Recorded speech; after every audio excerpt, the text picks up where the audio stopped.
So, ito na yung rose na dinecorate ko dun sa ano, sa counter. Ilang araw na, so recycle naman siya. Nilagay ko dito sa ano bang tawag nito eh. May tawag sila dyan eh. Tapos nilalagyan ng tubig, tapos nilalagyan ng bulaklak. So, petals ang nilalagay ko.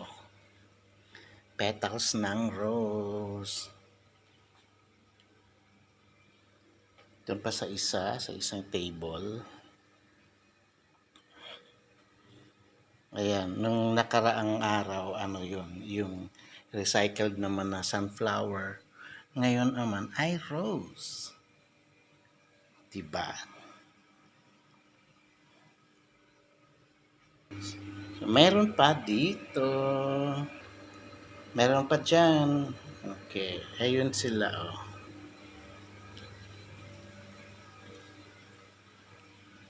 Ayan. Yung una.